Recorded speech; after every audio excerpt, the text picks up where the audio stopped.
अस्सलामुअलैकुम। Joint session के साथ मैं हूँ सैयद आशनाज़ और आज के प्रोग्राम में हम बात करने जा रहे हैं पाकिस्तान की तारीख़ के अहम मोड़ के हवाले से। आज पाकिस्तान में आईने पाकिस्तान की गोल्डन जुबली मनाई जा रही है और इस हवाले से बाकायदा तौर पर पार्लियामेंट में कन्वेंशन का इनेकाद भी किया गया। और दूसरी जानिब आज इमरान खान साहब की हुकूमत के खात्मे को भी 1 साल मुकम्मल हो गया है, यानी पाकिस्तान डेमोक्रेटिक मूवमेंट भी अपनी हुकूमत का 1 साल मुकम्मल कर चुकी है। पार्लियामेंट में आज उनके 1 साल का तो ज़्यादा चर्चा नहीं हुआ, इसहाक डार साहब की तकरीर और कुछ फाइनेंशियल मामलात के हवाले से, इसके अलावा तो नहीं। लेकिन जो सुप्रीम कोर्ट की जानिब से फ़ंड के इजरा की बात की गई है इलेक्शंस के लिए, वो पार्लियामेंट में मंजूरी के लिए भेजा गया है कैबिनेट की जानिब से। इससे पहले जो भी फंड्स रिलीज़ किए जाते थे, क्या पार्लियामेंट से उनकी मंजूरी कराई जाती थी? आज के शो में इस हवाले से भी सवाल उठाएंगे। इसके अलावा जो डेवलपमेंट है बड़ी, वो ये कि चीफ जस्टिस के इख्तियारात से मुतालिक जो बिल है वो पार्लियामान से दोबारा मंजूर करवा लिया गया है। सदर ममलिकत ने 2 दिन पहले ये रिटर्न किया था और उसके बाद अब पार्लियामान ने इसे मंजूर कर लिया है। जबकि दूसरी तरफ हम देख रहे हैं कि पूरे मुल्क में एक साथ इंतखाबात करवाने के हवाले से भी एक करारदाद मंजूर की गई है ऐवान में। उसकी सिग्निफिकेंस क्या है, ये सारे मामलात आज के शो में ज़ेरे बहस आएंगे और इसके लिए मेरे स्टूडियोज़ में मौजूद हैं अबूज़र सलमान ने आईनी और कानूनी माहिर, और हमारे साथ जनरल रिटायर्ड गुलाम मुस्तफ़ा भी मौजूद है वीडियो लिंक पर। राना मुबशर साहब हमारे शो का हस्ब मामूल हिस्सा और अतर काज़वी भी हमें ज्वाइन कर रहे हैं। आज के दिन आईने पाकिस्तान के हवाले से और पाकिस्तान के जो 75 बरस हैं, एक बार फिर उनके हवाले से लब कुशाई की गई और बहुत से तबसरे और तज्जिए पार्लियामेंट के प्लेटफॉर्म पर रेंडर किए गए। बिलावल भुट्टो ज़रदारी इस 1 साल की तकमील और इमरान खान साहब की हुकूमत की रुखसती पर क्या फरमा रहे थे, वो सुनेंगे। ने एक सिलेक्टेड वजीर आजम को खुदा हाफिज कह दिया तो इसका ये नहीं मतलब कि वो साजिश खत्म हुआ, वो डॉक्ट्रिन खत्म हुआ। आज तक हर इदारे में वो लोग मौजूद हैं और हमने समझा कि हमने तो अदम एतमाद कर लिया है, जमहूरियत तो कामयाब हो गया है, साजिश खत्म। इस पे हम गलत थे जनाब स्पीकर। साजिश आज तक चल रहा है। साजिश ये है कि उसी 1 यूनिट को कायम करना है। साजिश ये है कि हमारा NFC अवार्ड को खत्म करना है। साजिश ये है कि ये जो आईन इसको फाड़ना है और उसी डॉक्ट्रिन को एक बार फिर इस मुल्क पे मुसल्लत करना है। और मीनवाइल जो बिल मंजूर किया गया है अदालत के हवाले से, सुप्रीम कोर्ट के हवाले से और चीफ जस्टिस साहब के इख्तियारात के हवाले से, उस पर आज़म नज़ीर तारड़ साहब क्या फरमा रहे हैं सदर ममलिकत को? सदर ममलिकत ने जो लफ्ज़ कलरेबल एक्सरसाइज ऑफ लेजिस्लेशन किया है, ये बड़ा नामुनासिब है। ये पार्लियामान के एक खुद मुख्तार हैसियत पे, उसकी इंडिपेंडेंस पे, उसकी लॉ मेकिंग की पावर्स के ऊपर एक नेगेटिव कमेंट किया है। सदर साहब को इस तरह की ज़ुबान इस्तेमाल करने से एतराज़ करना चाहिए। सदर साहब को ये मशवरा दिया है कि वो रियासत के सरबराह के तौर पर एक्ट किया करे, ना कि एक सियासी जमात के वर्कर के तौर पर। अब देखना ये है कि सदर ममलिकत के पास ही जाके स्टे करता है और उसके बाद क्या इस दौरान सदर ममलिकत भी कोई इकदाम उठा सकते हैं? क्या इसको चैलेंज किया जा सकता है PTI की जानिब से? इमरान खान साहब जब इक़्तिदार से रुखसत हुए तो उनके जाने के बाद उन्होंने अपनी कैंपेन तो बड़ी कामयाबी के साथ आगे बढ़ाई, लेकिन वो सारी बातें सरेआम होने लग गई जो इससे पहले बंद कमरों में या ड्राइंग रूम्स में हुआ करती थी। और ऐसे में जब तकसीम जो है वो पहले से कई गुना ज़्यादा हो चुकी है और तफरीक का अंसर हर इदारे में नुमाया है। आज के इजलास की ख़ास बात ये थी कि आज जस्टिस काजी फ़ाइज़ ईसा जो कि सीनियर जज हैं सुप्रीम कोर्ट के, आज वो ऐवान में दिखाई दिए। लेकिन वो इसलिए वहाँ मौजूद थे और उन्होंने अपनी तकरीर के दौरान इसको क्लियर किया कि उन्हें कहा गया था कि यहाँ सियासी बातें नहीं होंगी, जो सियासी बातें हुई इससे वो इत्तेफाक नहीं करते। लेकिन आज वो ऐवान में इसलिए मौजूद थे कि आज आईने पाकिस्तान की गोल्डन जुबली थी। वो क्या कह रहे थे, सुनेंगे।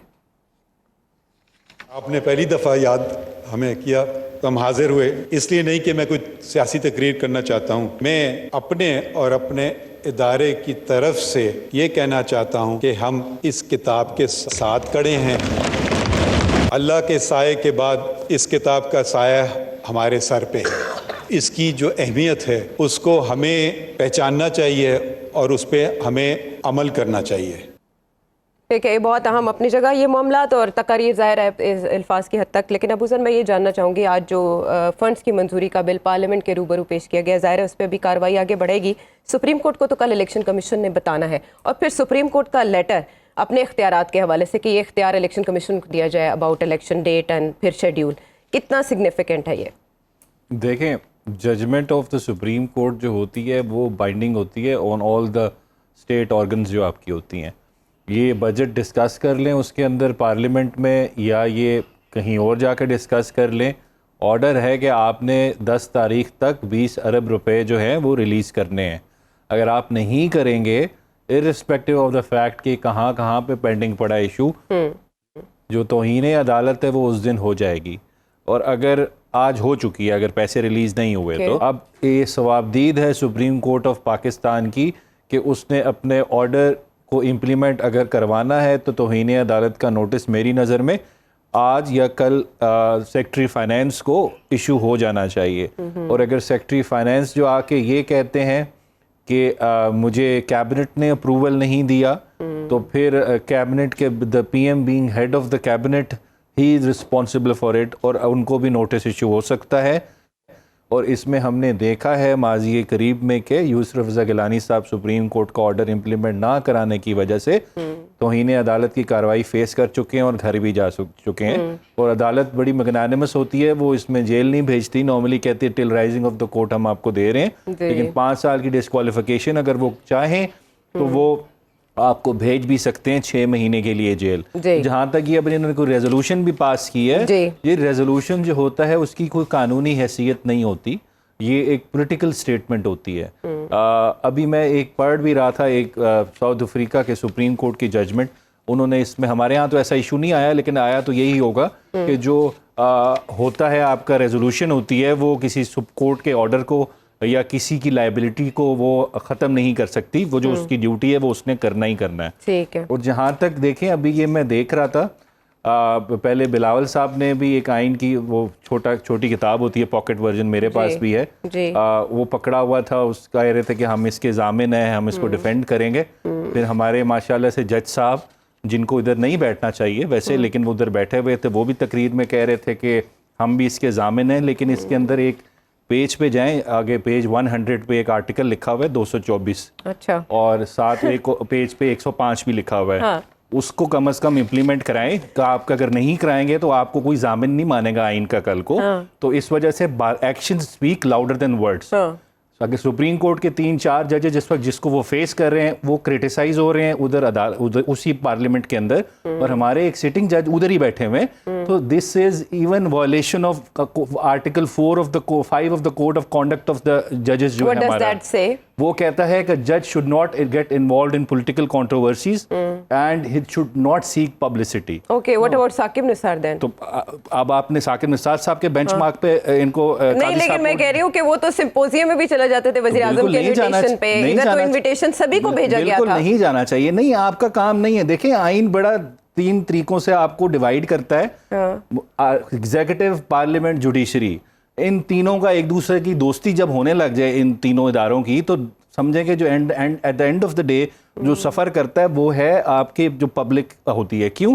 क्योंकि इन्होंने एक दूसरे पे चेक रखना है, आपको कोई ज़रूरत नहीं इनमें हार्मनी हो, आप एक दूसरे पे चेक्स एंड बैलेंसेस का सिस्टम होता है, सेपरेशन ऑफ पावर। तो जज of the supreme court parliament में जाए और बाकी कोई जज ना जाए, सिर्फ एक जज जाए, और कीपिंग इन माइंड कि कितना हॉस्टाइल एनवायरनमेंट आपका इस वक्त, ये याद रखें, इस वक्त बहुत हॉस्टाइल एनवायरनमेंट है। पार्लियामेंट में सिर्फ स्पीचेस हो रही हैं कि हम जुडिशरी के ऑर्डर नहीं मानेंगे, जजमेंट्स नहीं मानेंगे, हम ओवर रूल कर देंगे। हाँ। तो ये तो एक कानूनी बहस है, प्लस दिस इज, आप किसी वकील से पूछ लें इस वक्त, अगर आपको 99% लॉयर्स इस बात पे कहेंगे this is really bad optics and also violation of the code of conduct, ना कहें तो आप मेरा नाम बदल दें। तो दिस आप आइन को रेफर कर रहे थे जिसमें अभी इलेक्शन एक्ट में तरमीम के लिए जो इलेक्शन कमीशन ने खत लिख दिया, उसमें उन्होंने कहा है कि आर्टिकल 218 सबसेक्शन 3 उसको भी पूरा वजन नहीं दिया गया। इलेक्शन कमीशन क्या चाहता है इस खत के थ्रू, और इसका इम्पैक्ट क्या होगा अगर इस तरह भी पार्लियामेंट चल निकली तो? नहीं, इलेक्शन कमीशन ने कौन सा वाला खत लिखा? उन्होंने एक खत लिखा है, उन्होंने कहा है कि 57(1) में तरमीम करें और 58 में। उन्होंने चेयरमैन सेनेट को और स्पीकर असेंबली को। नहीं, देखें, इलेक्शन कमीशन को कानून में तरमीम करवाने की कोई ज़रूरत नहीं है मेरी नज़र में। जब आपको एक बैकिंग पे कोर्ट का जो अदालत आपकी सबसे ऊपर की अदालत है मुल्क की, उसका ऑर्डर है, उन्होंने आपको सारा स्केड्यूल भी बना दिया है, आपने इस तरह इलेक्शन कराना है, तो आप किसी लॉ की, मेरे ख्याल से कि at the end of the day जो जजमेंट होती है सुप्रीम कोर्ट की, वो भी इंस्ट्रूमेंट ऑफ लॉ ही होता है आर्टिकल 189 में, तो वो सब पे बाइंडिंग है। तो इस वजह से मेरे ख्याल से इलेक्शन कमीशन के पास कंप्लीट पावर है। मुझे पता है सेक्शन 57, 58 का, इनको कोई अमेंडमेंट की जरूरत नहीं है, ये है judgment of the supreme court. But वो उसमें ये है ना कि वो कह रहे हैं कि सदर के बजाय इख्तियारात इलेक्शन कमीशन के पास ही होने चाहिए मुख्तलिफ मामलात में, ऐसे जैसे टूथलेस कर दिया गया इलेक्शन कमीशन को। उन्होंने रेफरेंसेस उस लेटर में दिए। अभी आप किस तरह लॉ आप बनाना चाह रहे हैं, आपके पास टाइम Election है Act लॉ में। मेकिंग का जी, ना। जी। इस वक्त 42 मेंबर आके आपका लॉ पास कर देते हैं। आप देखें ना पार्लियामेंट की आपकी हालत क्या है इस वक्त। मैं ये कह रही हूँ कि अभी क्योंकि सुप्रीम कोर्ट का हुक्म आ गया है, उसके बाद जी। अगर इसमें कोई अमेंडमेंट होती, चेंज होता है, इसकी कोई उसका जरूरत असर आएगा? नहीं नहीं, ऑर्डर अगर लॉ चेंज हो जाता है तो उसका इफेक्ट उस दिन के बाद से होता है। अच्छा, लेकिन retrospective आप नहीं किसी होता। ऑर्डर एक्ट ऑफ पार्लियामेंट से सुप्रीम कोर्ट की जजमेंट का जो इफेक्ट है उसको नलिफाई नहीं कर सकते, अच्छा, क्योंकि वो कल को दोबारा चैलेंज होकर फिर स्ट्राइक डाउन हो जाता है। बिल्कुल ठीक है। है। ठीक है अतर, अच्छी खासी इफ्तारी आपने कर ली होगी। आप आज आईने पाकिस्तान के गोल्डन जुबली जो कन्वेंशन है या तकरीबात हैं उनको भी विटनेस कर रहे होंगे। रज़ा रब्बानी साहब की तकरीर को भी आपने मुलाहिजा किया, उस पर आपने ट्वीट भी कर दिया। बात यह है कि जब भी आईने पाकिस्तान के हवाले से बात होती है तो ये पूछा जाता है, सोचा जाता है कि जो आज के मसाइल हैं, अगर एक वाकई हमारे पास दस्तूर मौजूद है, हमारे पास उसके ज़ाब्ते हैं, इसके बावजूद हम आज इन मसाइल का शिकार क्यों है? तो फिर कहा जाता है कि जी एक नए इमरानी मुआहदे की ज़रूरत है, एक नया सोशल कॉन्ट्रैक्ट होना चाहिए। इमरान खान साहब ने भी ये कहा कि अगर वो इक़्तिदार में आए तो ऐसा होगा। आपके ख्याल में वाकई इस अमर की ज़रूरत है या रवैयों में चेंज चाहिए? देखें, जिस तरह आज आपने पहले भी जिक्र किया कि रज़ा रब्बानी और दीगर जितने भी हमारे यहाँ पे जमहूरियत पसंद दोस्त हैं वो आइन के 50 साल मुकम्मल होने का जश्न मनाते रहे। ये आइन के 50 साल मुकम्मल होने का जश्न नहीं था आयशा। अगर इसको देखा जाए तो ये आइन की आखिरी रसूमात हैं जो आज पार्लियामान में अदा की गई। क्या वहाँ पे किसी भी मोअज़्ज़िज़ रुकन ने खड़े होकर कहा कि इस आइन के अंदर जो लिखा हुआ है कि 90 रोज़ के अंदर इलेक्शंस करवाने हैं, उसके हमने वो उसके तहत इलेक्शंस हम करवाएंगे? फिर रज़ा रब्बानी साहब ने वहाँ पे फरमाया कि जनाब आइन की कोई यादगार भी बनाई जाएगी डी चौक पे। भाई आइन की, आपने तो आइन को वैसे ही दफन कर दिया, वहां पे अब आइन की एक कब्र बना दें और उसके ऊपर तख्ती लगा दें कि ये आइन की कब्र है। आइन के साथ आप कर रहे क्या है? और सबसे बड़ी सहूलतकारी इसके अंदर पाकिस्तान पीपल्स पार्टी कर रही है कि आप सब कुछ करने के लिए तैयार हैं। आप पार्लियामान के अंदर मोअज़्ज़िज़ जज साहिबान को बुला के अदलिया को कंट्रोवर्शियल कर रहे हैं। आप तो रियासत के एक तरह से जो उसके सतून हैं उनको खोखला कर रहे हैं। क्या आज तक हमने तारीख में देखा कि कोई मोअज़्ज़िज़ जज एक ही फ्रेम के अंदर टीवी में हमें नजर आए कि एक तरफ जरदारी साहब तकरीर कर रहे हैं और साथ जज साहब बैठे हुए? ये क्यों? क्या बाकी जो 13-14 जज साहिबान हैं या तो उनको भी बुला लिया जाता? आप क्या पैगाम दे रहे हैं? अगर ये वाकई सिर्फ इस लिहाज से गैर सियासी तकरीब थी तो दीगर मोअज़्ज़िज़ जज साहिबान भी यहाँ पे होते तो ठीक है, और वहां पे अगर कोई सियासी तकरीर ना होती फिर भी ठीक था। लेकिन टू बी ऑनेस्ट जो आज हमने देखा, ये तो ना इसमें हमें कहीं पे आइन पसंदी नजर आई, ना जमहूरियत पसंदी नजर आई। आप इलेक्शंस के लिए पैसे देने के लिए तैयार नहीं है, वाज़ेह अदालती हुक्म आ चुका और फिर आप यहाँ पे आके कह रहे हैं कि हम आइन का जश्न मना रहे। नहीं, जिस तरह मैंने पहले अर्ज किया कि ये आइन की आखिरी रसूमात हैं जिसका सिलसिला काफी अरसे से चला था। अब पता नहीं इसकी हतमी कब ये इसको दफनाएंगे, लेकिन मेरे ख्याल में कसर इन्होंने कोई छोड़ी नहीं है। ठीक है, इस बिगाड़ में सभी का बराबर का किरदार है। और जुनैद साहब, जब ऐसे में आज रज़ा रब्बानी साहब की तकरीर में इन फाइटिंग इदारों के अंदर जंग का भी तस्करा था, इदारों के दरमियान तो हम सुनते आए हैं, इदारों के अंदर की जो जंग है ना वो दीगर इदारों को भी तकवीयत देती है कि वो अपने इक़दामात का सिलसिला वसी करें। अभी इस सिचुएशन में जब इतना बिगाड़ है इदारों के अंदर भी और इदारों के दरमियान भी, तो फायर फाइटिंग का किरदार कौन अदा करेगा? देखिए, इसीलिए जो मैं बात कहने लगा हूँ, ये जितने जमहूरियत पसंद है उनको मेरी बात पसंद नहीं आएगी। आइन आपका मर चुका हुआ है, इट्स अ डेड डॉक्यूमेंट। आइन एक डायनामिक हैसियत होती है उसकी कि जो चैलेंजेस को देखता है उसके मुताबिक अपने आप को उसको ढाला जाता है और चैलेंजेस का मुकाबला कर सकता है। आप मुझे बताइए कि आपके आइन ने कौन सा कौमी ऐसा चैलेंज है जिसका उन्होंने सामना किया आइन ने? ये जो रिसेंट हिस्ट्री है हमारी, जिसमें आप देख रहे हैं आज जो कुछ भी हुआ, इससे पहले भी जो कुछ होता रहा, क्या इस बात जैसे इसमें तरमीम की गई हैं, इनने सबको आइन को बिल्कुल एक डेड डॉक्यूमेंट बना के रख दिया है। मैं अब बिलावल साहब की बातचीत भी सुन रहा था, वो कहना क्या चाह रहे हैं? वो आपको अंदाजा है वो क्या कह रहे हैं? वो ये कह रहे हैं कि भाई हमने 18 अमेंडमेंट करने के बाद इसको हमने छेड़ने नहीं देना। भाई 18 अमेंडमेंट को अल्लाह की तरफ से ओके नहीं आई। बिलावल साहब ये भी कहते रहे हैं, मैं खुद ये बार बार कहता रहा हूं कि 18 amendment should have been struck down. उस वक्त चीफ जस्टिस ने इसको स्ट्राइक डाउन कर देना था। ये उस वक्त बार्गेन हुआ था चीफ जस्टिस के साथ तो इस हुकूमत का, और ये बिलावल साहब खुद भी कह चुके हैं इसको। और 19th अमेंडमेंट थी, 19th अमेंडमेंट के बाद जो आपकी अदलिया का हशर हुआ आपके सामने आज। जी, मैं इसलिए कह रहा हूं कि आपका आइन जो है ये एक मुर्दा डॉक्यूमेंट है। इसने इस मुल्क को बेहतरी के बजाय इस मुल्क को उस तरफ लेके चला गया है जहां पे आज इस दोराह पे आप खड़े हैं, आइन में इसका कोई आपके पास हल नहीं है। नंबर एक। नंबर दो, पार्लियामेंट। ये पार्लियामेंट बदकिस्मती से जो एक इज्तिमाई दानिश का अदारा होना चाहिए था, इसीलिए इसको पार्लियामेंट को सुप्रीम कहा जाता है कि यहाँ पे आपकी पूरी कौम की दानिश इकट्ठी होती है। बदकिस्मती ये है कि ये दानिश इसी एक डब्बे में बंद है सारी। डब्बे के जिनके पास चाबी है उनकी मर्जी के बगैर कुछ नहीं हो सकता।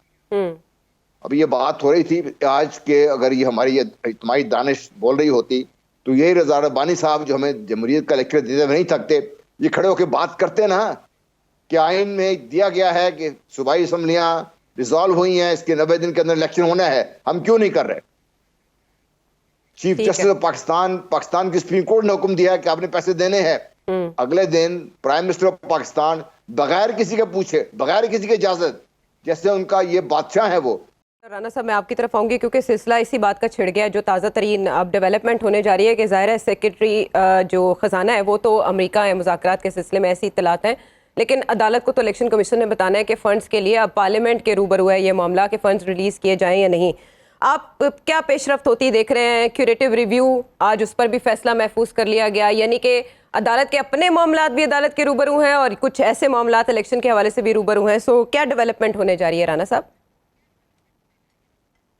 देखिए, बेसिकली यहाँ पे एक क्राइसिस है।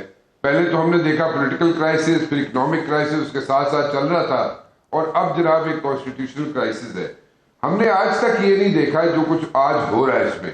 33 साल में हमने इस किस्म की चीजें नहीं देखी जो आज हो रही है। और स्पेशली हम प्रेस गैलरी में बैठ के देखा करते थे कि वहां पे कैसे अच्छी सी गुफ्तगू भी हुआ करती थी किसी जमाने में। वो मेरे ख्याल में बचपन की बातें हमारी। लेकिन एनीवेज अब तो यहाँ पे ऐसा लग रहा है कि ये कोई और ही चीज हो रही है, कुछ और ही चल रहा है यहाँ पे। और जो कॉन्स्टिट्यूशन की बातें हो रही है ना, कॉन्स्टिट्यूशन की बात एक दफा मुशर्रफ ने कहा था कि कॉन्स्टिट्यूशन जो है it's a piece of paper. जब मुशर्रफ ने ये बात की थी तो उस वक्त जनाब सबको बोरिंग लगी, बहुत बुरी लगी, और उस वक्त जनाब मुशर्रफ के खिलाफ क्रिटिसिज्म शुरू हो गया। मुशर्रफ को जनाब उसकी जनाब जो भी जिस तरीके से भी क्रिटिसाइज किया जा सकता था, चाहे प्रिंट मीडिया हो, इलेक्ट्रॉनिक मीडिया हो, हर जगह पे लोगों ने उसको क्रिटिसाइज किया कि देखो जी ये जर्नैल है और ये जनरल जनाब इस किस्म की बातें कर रहे हैं। लेकिन आज आप देख लें, आज तो जमहूरियत है, जैसी भी है जमहूरियत तो है, बराए नाम ही सही, लेकिन जमहूरियत तो है। अगर जमहूरियत में अगर ये सारी चीजें चल रही हैं और इस तरह हो रहा है तो I fail to understand where are we heading towards. और अगर इसी तरह चलता रहा, 18th अमेंडमेंट की बात हो रही है, 18th अमेंडमेंट के 101 प्रोबेबली क्लॉजेज हैं, उसमें से मेरे ख्याल में 14 या 16 क्लॉजेज जो है उनको ठीक करने की जरूरत है। और वो आज से नहीं, वो पीपल्स पार्टी के दौर से, जरदारी साहब के दौर से इस पे जोर देते रहे, सब देते रहे। उसके बाद नवाज शरीफ साहब का दौर आया, उस पे भी जोर देते रहे कि जनाब 18th अमेंडमेंट की कुछ शिकें जो हैं उनको जनाब ठीक कर लिया जाए, लेकिन नहीं किया गया एज सच। ठीक है, 19th अमेंडमेंट की बात करते हैं, लेकिन दैट इज सेपरेट। लेकिन कोशिश की गई कि सारे पॉलिटिशियंस के साथ मिलके जिस तरीके से भी उसको जनाब ठीक करने की कोशिश किया, लेकिन नहीं हुआ। Today we are in a situation जहां पे मेरा ख्याल यह है कि बड़ा मुश्किल काम है, बड़ा टीडियस जॉब है कि आप कॉन्स्टिट्यूशन दोबारा से लिखे, नहीं हो सकता, बड़ा मुश्किल है। और आजकल के कैलिबर के हिसाब से अगर देखा जाए तो इंतहाई मुश्किल है। लेकिन फिर भी मैं चाहूंगा ये कि यहाँ पे जो कुछ हो रहा है अगर इसको यहीं पे रोक दिया जाए, और जो इसमें से अचीवमेंट्स करनी थी, जो ऑब्जेक्टिव्स मीट करने थे जिसके भी थे, वो मेरे ख्याल में किसी हद तक हो गए हैं। जब ऑब्जेक्टिव्स अचीव हो गए हैं तो मेरे ख्याल में अब यहाँ पे इसको लाइन ड्रॉ कर देनी चाहिए। अगर लाइन ड्रॉ नहीं करेंगे तो दिन ब दिन एवरी डे पासिंग बाय एक ऐसी सिचुएशन बनेगी जो मेरे ख्याल में बाद में किसी के भी कंट्रोल में नहीं होगी, चाहे कोई भी आए, उसमें हमें कुछ लेना देना नहीं है। We are talking about the country, we are talking about the democracy and we are talking about the people of Pakistan. उसमें फिर कोई भी जनाब इसको दुरुस्त नहीं कर सकेगा, ठीक नहीं कर सकेगा, और एक डिसरे होगा, एक कंफ्यूजन होगी, एक केओस होगा। और उससे बचने के लिए मेरे ख्याल में इसको जरा दोबारा से रिव्यू करने की जरूरत है कुछ चीजों को, और रिव्यू कर ले। ठीक है, आप इलेक्शन ना कराएं, इलेक्शन नहीं कराना चाहते ना कराएं, कोई मसला नहीं जी। आप इलेक्शन बेशक जब दिल करता है कराएं, election is not the issue. मेरे नजदीक election is not the issue, क्योंकि इलेक्शन करवा भी ले अगर आप तो मुझे उसमें कोई चीज चेंज होती नजर नहीं आती। बट देन अगेन इलेक्शन को छोड़ दे, आप इलेक्शन को छोड़े बगैर आप जो जो चीजें इस वक्त कर रहे हैं प्लीज खुदारा उसको रोक दे। ठीक है। और नहीं इलेक्शन लड़ने या लड़वाने या किसी ने नहीं लड़ने चाहते 13 ठीक है, आप कहते हैं लाइंस ड्रॉ करने की जरूरत है। आज जो एक नई लाइन ड्रॉ हुई है, आज आप सीनियर जस्टिस साहब की पार्लियामेंट के ऐवान में मौजूदगी को कैसे देखते हैं? देखिए that's what I was saying, that's what I was indicating. मैं बैठ के सेनेट की डायरिया तक लिखी हुई, मैंने सेनेट की डायरी लिखा करते थे। फ्राइडे टाइम्स में मैं लिखा करता था, फ्राइडे टाइम्स में सेनेट की डायरी लिखा करता था। प्रेस गैलरी में बैठे होते थे और हमारा काम होता था हम सेनेट की या नेशनल असेंबली की डायरी लिखा करते थे और कई लोग लिखते थे। और राणा साहब देखें, आज के दौर में कहा जाता है ग्रैंड नेशनल डायलॉग होना चाहिए। आज आप देखें जो सीनियर मोस्ट जज साहब है, आज वो पार्लियामेंट में हमें दिखाई दिए, और दूसरी तरफ वजीर आजम भी थे, फिर वहाँ आसिफ अली जरदारी साहब भी मौजूद थे, रजा रब्बानी भी थे। ये सब लोग वहाँ बैठे उस ऐवान में, और वहाँ काजी फायज ईसा साहब ने एक तकरीर की, और अगर आर्मी चीफ वहाँ पर होते तो फिर वो एक ग्रैंड नेशनल डायलॉग के लिए हमें एक प्लेटफॉर्म तो मिल सकता था। वैसे बड़ी अच्छा वैसे आपने एंगल लिया है, बहुत अच्छी बात की है आपने कि एक नेशनल डायलॉग चले इसी प्लेटफॉर्म पे कर दें, इसी प्लेटफॉर्म पे करवा दें। चले let me put it this way, इसी प्लेटफॉर्म पे करवा दें। और अगर आप करवा देंगे तो यकीन माने कि आपको बहुत सी चीजें यहाँ पे ठीक हो जाएंगी। अभी आप जिस तरीके से ये हो रहा है उसको मेरे ख्याल में जो तरीका कार अडॉप्ट किया गया था कि जी बैठें और बैठ के बात करें, वो तो होता हुआ नजर नहीं आ रहा। But this is a platform जहाँ पे बैठ जाए, बैठा लें, ये प्लेटफॉर्म है डिस्कस कर लें, जिस पर डिस्कशन हो सकती है। आज अगर थोड़े से लवाजमात कम थे वो ये कि अगर आर्मी चीफ होते तो बहुत अच्छा था, और अगर इमरान खान साहब भी इसी प्लेटफॉर्म पर होते सबसे ज्यादा अच्छा था। इसी तरह से कोई बेहतरी की गुंजाइश या रास्ता निकल सकता है। हम वापस आते हैं एक ब्रेक के बाद।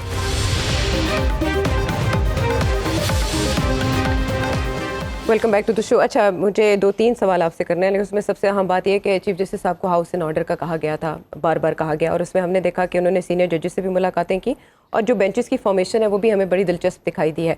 आप कैसे देखते हैं इस बेंचेस की फॉर्मेशन को, जिसमें उन्होंने उन लोगों को जो कि उनसे इख्तलाफ रखते हैं या इख्तलाफ का इंप्रेशन ही है, उनको मर्ज कर दिया न वे दूसरे जजेस के साथ? ये समझते हैं आप काफ़ी होगा, या इसका मकसद उन फैसलों को होने से रोकना तो नहीं है जो उनके रास्ते में, जैसे इससे पहले जो फैसले आए लाइक माइंडेड जजेस के? देखिए, मेरी नज़र में तो इस वक्त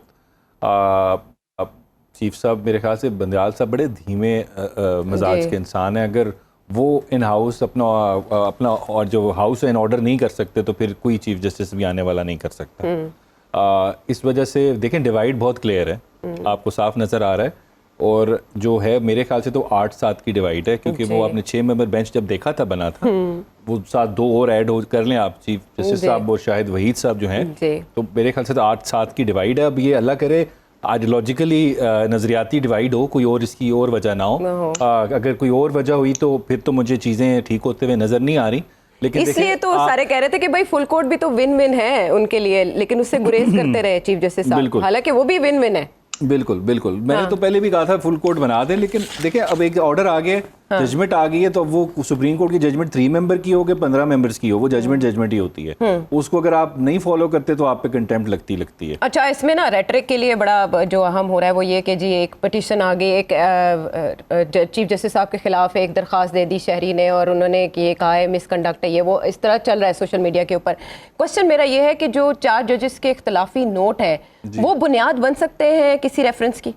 नहीं, देखें, जो जजमेंट होती है या आप कोई फैसला देते हैं, वो कभी भी रेफरेंस की बेसिस नहीं बन सकता। और इख्तलाफी नोट? नहीं, वो भी नहीं बन सकता। इख्तलाफी नोट बहुत आए हैं, ये तो आप फिर निकालें, पिछले 70 साल में कोई 10,000 इख्तलाफी नोट हैं। अच्छा। तो फिर तो सब पे बनना शुरू हो जाएंगे।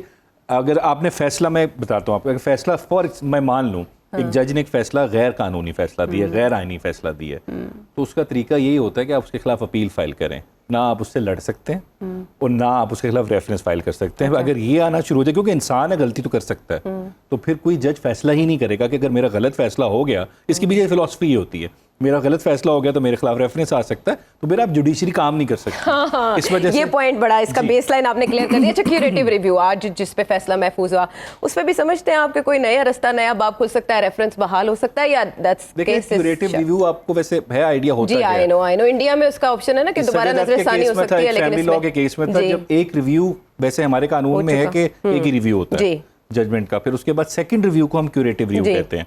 तो पाकिस्तान में अभी तक ये लॉ डेवलप नहीं हुआ, इंडियन सुप्रीम कोर्ट ने डेवलप कर लिया।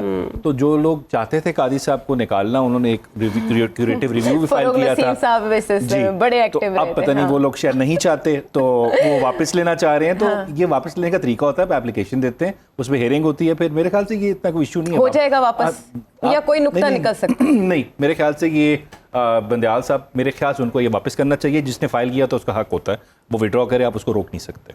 ओके, ठीक है, यानी इस पे इससे ज़्यादा कुछ नहीं हो सकता। इसमें जो एक उम्मीद की किरण दिखाई दी आज के इजलास में, वो आसिफ अली जरदारी साहब की एक तजवीज़ थी। आसिफ अली जरदारी साहब वज़ीर आज़म को क्या कहेंगे?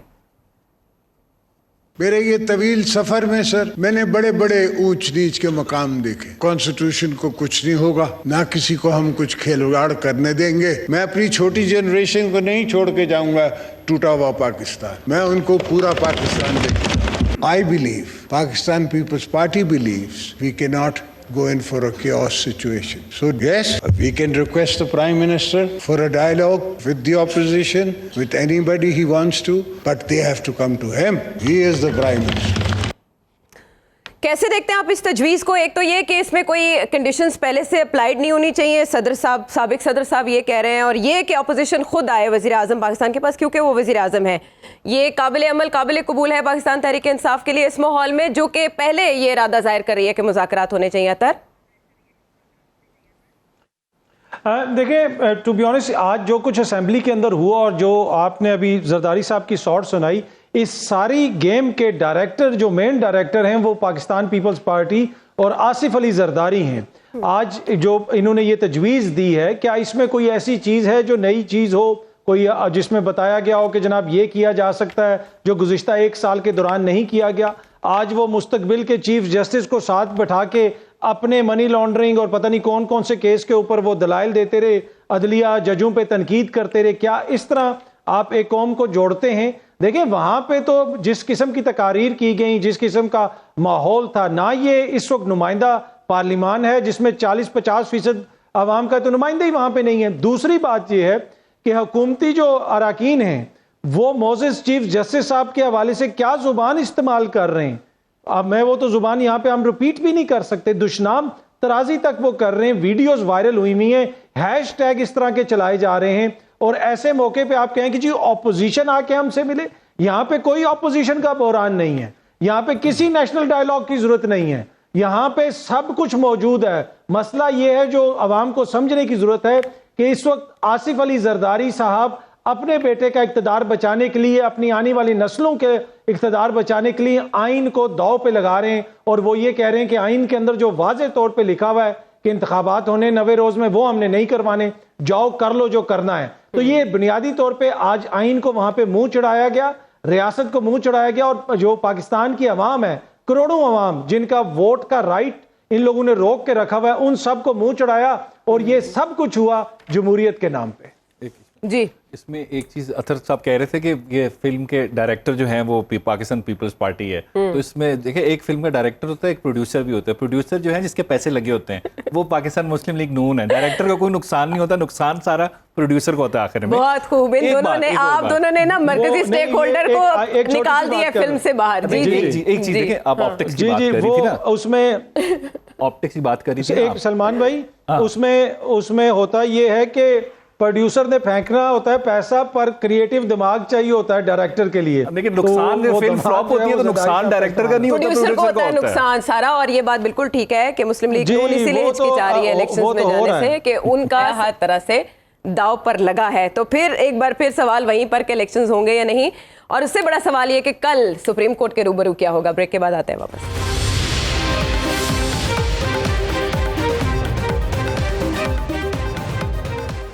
Welcome back to the show. अच्छा जनरल साहब, जितना अहम ये है ना कि इसके लिए फंड्स दरकार है और पार्लियामेंट से अप्रूवल उसका लिया जाना है, माजी के बरक्स, माजी की ये रिवायत नहीं रही है, तो उतना ही अहम ये है कि सिक्योरिटी पर्सनल्स चाहिए हमें। और उसमें हम देखते हैं नेशनल सिक्योरिटी कमेटी की मीटिंग में एक नए ऑपरेशन की मंजूरी दे दी जाती है। अगरचे आज पार्लियामेंट में जमात इस्लामी के सेनेटर मुश्ताक उसको काफ़ी अपोज करते रहे और उन्होंने कहा कि आज तक जितने ऑपरेशन किए हैं पहले उनकी नाकामी की वजूहात ढूंढें और उसके बाद अगले ऑपरेशन की बात करें।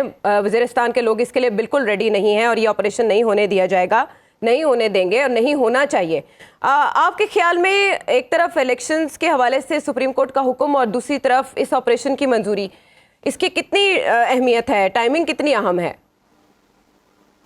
देखिए आप अगर माजी में जाएं 2008 में शायद इससे ज्यादा बहुत ज्यादा हालात खराब थे। उस वक्त भी इलेक्शन हो गया था।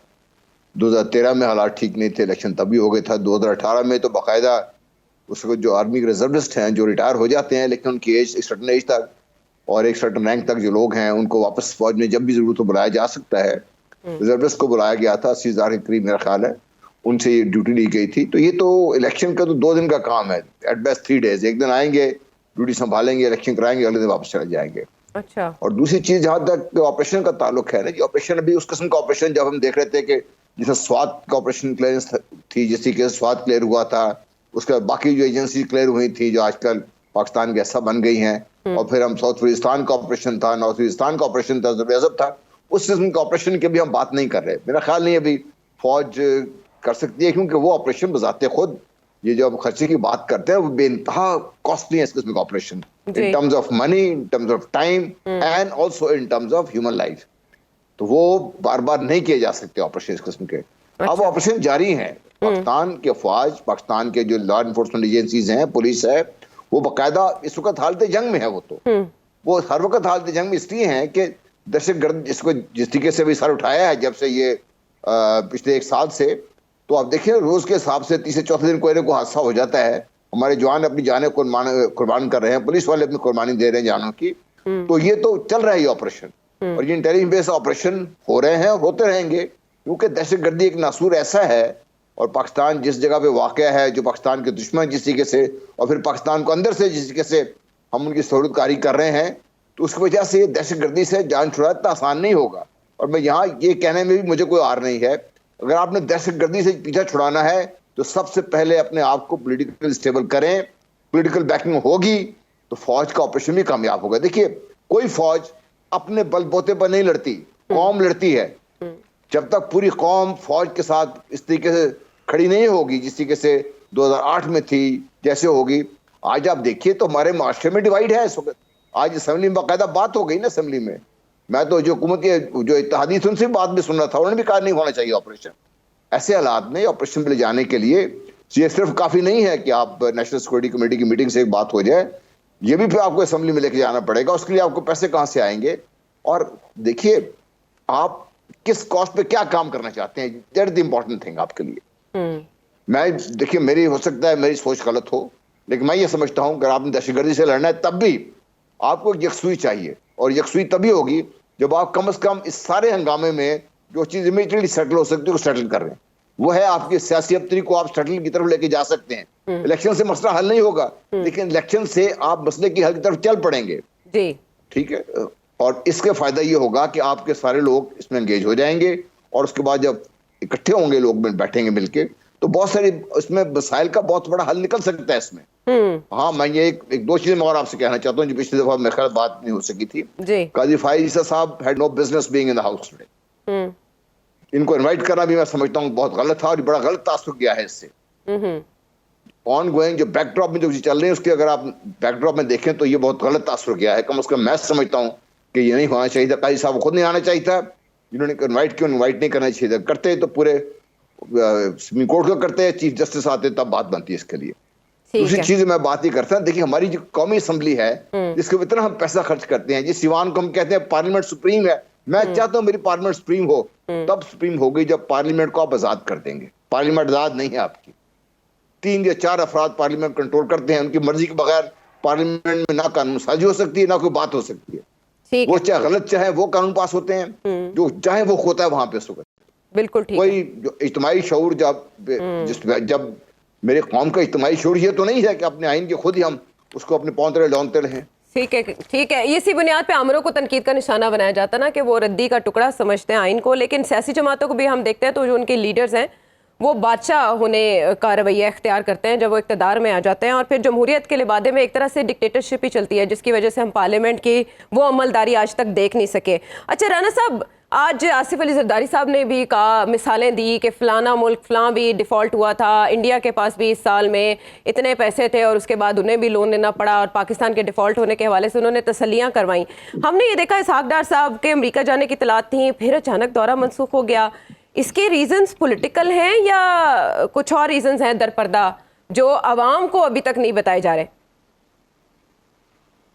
मेरे ख्याल में इसमें मल्टीपल चीज़ें हैं जो हमारे तक एक्सेस नहीं हो रही, हमारे तक इंफॉर्मेशन नहीं आ रही, और उसको डिलिबरेटली प्रॉबली इसहाक डार साहब हों या उनकी फाइनेंस मिनिस्ट्री में से कोई सेक्रेटरी हो, वो उसको डिलिबरेटली उसको नहीं चाहते कि मीडिया तक पहुँचे। बट अभी मैंने रिसेंटली एक इंटरव्यू किया, न्यूयॉर्क टाइम्स की बोर्ड की मेंबर हैं फराह स्टॉकमैन का, and she was very clear headed. उनको मैंने उनसे बात हुई तो उन्होंने कहा कि प्रॉब्लम ये है कि टॉस अराउंड हो रहा है। टॉस अराउंड ये हो रहा है कि जो विश लिस्ट आई थी IMF की तरफ से, वो तो चलें किसी हद तक हमने उस पर अमल दरामद कर लिया, but at the very same time जो इश्यूज हैं वो ये हैं कि वो कह रहे हैं कि जनाब इतने पैसे आपकी फ्रेंडली कंट्रीज जो हैं वो भी चिप इन करें। अब वो चिप इन करने के लिए वो फ्रेंडली कंट्रीज बकौल फराह स्टॉकमैन के कि वो फ्रेंडली कंट्रीज जो हैं वो चिप इन करने के लिए इसलिए अभी फौरी तौर पे तैयार नहीं हो सक रहे थे कि वो उनको थोड़ी सी एप्रीहेंशंस थी, एंड द एप्रीहेंशंस वर कि प्रोबेबली खुदा न खास्ता मुल्क जो है डिफॉल्ट हो सकता है। So they don't want to put their money in a kitty जहां पे अगर मुल्क खुदा न खास्ता डिफॉल्ट होने जा रहे तो उनके पैसे भी बीच में वो गड़बड़ हो जाएंगे। But now the situation is a bit different जी। आपके सऊदी अरेबिया से आपको पॉजिटिव रिस्पांस मिल रहा है, आपको चाइना से पॉजिटिव रिस्पांस मिल रहा है, एंड सो ऑन। ये इस तरह मेरे ख्याल में जो चीजें हैं बेहतरी की तरफ जा रही हैं। But I want to know and people of Pakistan would like to know कि जनाब वो $5 बिलियन जो इसहाक डार साहब ने जब चीफ ऑफ आर्मी स्टाफ मौजूद थे और 9 बिजनेस टाइकून्स पाकिस्तान के आके बैठे थे, तो वहां पे इसहाक डार साहब ने कहा था कि $5 बिलियन तक जो है जून तक आ जाएंगे। So we are keeping our fingers crossed on this one कि वो $5 बिलियन जो है आ जाए जून तक। बट उन्होंने ये भी कहा था साथ साथ कि 3-4 रोज के अंदर एग्रीमेंट जो है वो साइन हो जाएगा विद IMF। वो 3-4 रोज तो अभी तक आए नहीं, वो पता नहीं कितने जाएंगे, 3-4 दिन पता नहीं कितने गुआच ही गए ने। लेकिन एनीवे वो उनकी जो इस किस्म जिनेवा कॉन्फ्रेंस से भी आने थे राना साहब, व्हाइट पेपर का ऐसा है PTI के। हाँ, डेवोस से भी आने थे। यस ठीक कह रहे हैं साहब, डेवोस से भी आने थे। ये इतनी स्टेटमेंट्स ऊपर नीचे आई है ना कि इसहाक डार साहब की तरफ से कि वो एक अब ऐसे लगता है कि नहीं अभी छोड़ दो, गजब किया तेरे वादे पे एतबार किया। हाँ राना साहब, गजब किया तेरे वादे पे एतबार किया।